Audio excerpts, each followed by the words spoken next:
Hah? Sumbangan tak sampai? Scammer? Scam?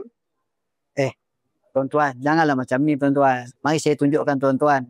Sumbangan tuan-tuan yang telah Tuan sumbangkan kepada kita, inilah dia hasilnya. Di mana kita ada asnaf fakir miskin, kita ada anak-anak yatim yang kita bagi makan untuk berbuka puasa sehingga mereka dapat menikmati macam mana kita nikmati setiap kali kita berbuka puasa. Mari saya tunjukkan.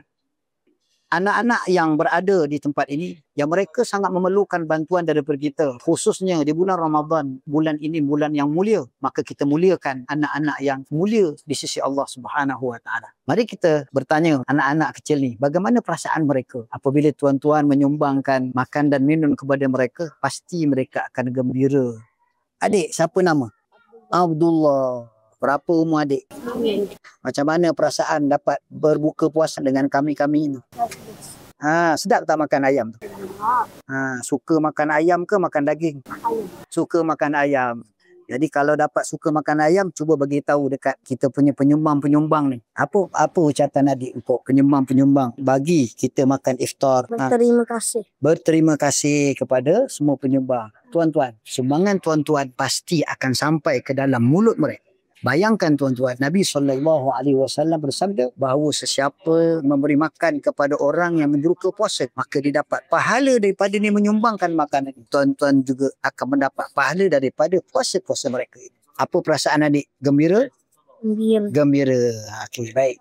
Jadi tuan-tuan dan puan-puan sekalian, sumbangan tuan-tuan yang disalurkan kepada kami akan salurkan dalam memberi bantuan kepada mereka-mereka yang memerlukan. Khususnya kanak-kanak kita makan bersama keluarga kita, mereka tidak ada keluarga untuk makan. Maka kitalah keluarga bersama-sama dengan mereka. Assalamualaikum. Boleh tanya, siapa nama adik?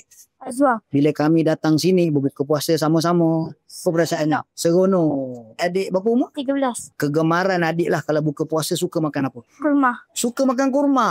Kita ada kurma kat sini. Banyak kurma. Jadi tuan-tuan, sumbangan tuan-tuan, kurma pun ada peminatnya. Jadi bermaksud bukanlah ayam seketul saja mereka suka, tapi kurma yang tuan-tuan sedekahkan turut dimakan oleh anak-anak kita. Maka kitalah yang paling untung. Kenapa? Kerana kita mendapat barakah daripada sumbangan yang kita sumbangkan. Jadi adik suka tak nak berbuka puasa lagi dengan kami tak? Nak lagi ya, insyaAllah. Alhamdulillah.